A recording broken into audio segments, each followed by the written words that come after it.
Had she taken drink? There is the memory of something sweet upon her tongue, the ghost of flavour, treacly, earthy, sugar and skin, and fresh-dug mushrooms. A sensation in her scalp now, the feeling of being dragged like a sack of grain. "We have sweet-smelling candles above, but you will no doubt wish to cover your nostrils lest this odour offend." And now, at last, there is fear. She cannot move. She feels pinioned, trapped, as if beneath the weight of so many stones.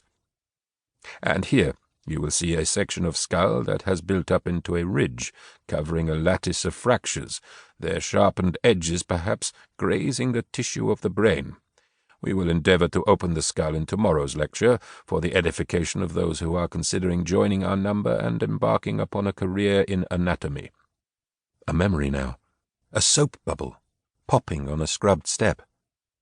She had celebrated, had she not? Drunk deep and well on Lothvogel's money. There had been a tumble or two. She had bedded the old widower while wearing only her new astrakhan cape, soft as fresh-fallen snow. Had there been cross words? Some accusation that she had tarnished the reputation of a goodly, grieving woman?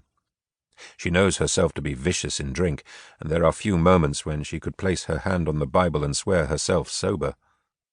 She had stumbled from his bed and out into the warren of tumble-down alleyways, the honeycomb of tiny, crowded streets, out into the bleacheries, women stooped and wrinkled beyond their years, coughing and fitting in two-room hovels, reeking of the poisons in which they dye their linens. She had staggered on into the centre of Haarlem, seeking company, seeking drink. Her footsteps had worked their way past the splendid Groot Kerk of Sint Bavo, yelling her drunken greetings to the men of the fish market and the meat hall, unsure if they were rising early or retiring late. Then south, onto the quiet grandeur of Groot Hoedstraat. She sees herself, Heltgen Janster, sees this slight, filth-rimed woman, clumps of hair missing from her weeping, patchy scalp, ridiculous in her fine cape and her new, ill-fitting boots, her lace collar dangling from her hand, sees herself standing before the apothecary's shop, just as she had on many nights. She had planted her feet at the doorstep and summoned a crowd of smirking gawpers, cursing the apothecary and his grieving wife, beating her fists, hurling stones, screeching profanities about the master and mistress of the fine property. She had done all that Lothvogel had paid her to do. A wave of regret now, rising like bile. The child had been a happy little thing. Golden-haired, bright-eyed, little meaty fingers probing everywhere, twisting at her curls, reaching under her ragged smock for her dugs, pink gums fastening onto her chewy, still sweet nipples. She had been a good nurse, had she not? Cared for him, sung to him, stroked his little cheek with her grimy knuckles, and held his gaze while he fed. When he took ill, she did all she could to soothe his agonies.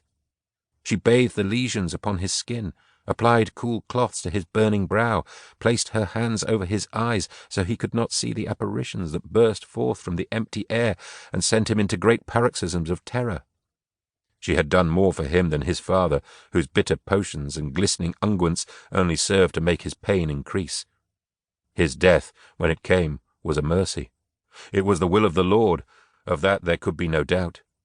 And yet the surgeon had declared the child to be a victim of that most repulsive of afflictions, even as his precious body was lowered into the earth at the church of St. Anna.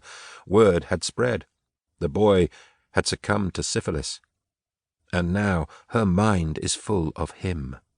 Jeronimus Cornelisz, the apothecary, the very devil. She sees him now, sees the slight man with the pinched face and the painful fish-scaled skin, sees his delicate, willowy figure, pursed mouth and bow legs, and those pale, watchful, mismatched eyes.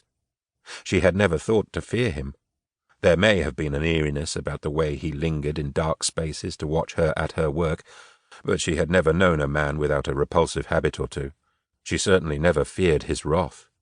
He had emerged from the darkness as if made of shadows, smiling that crooked smile, and wrapped in the cold dark cloak of his trade.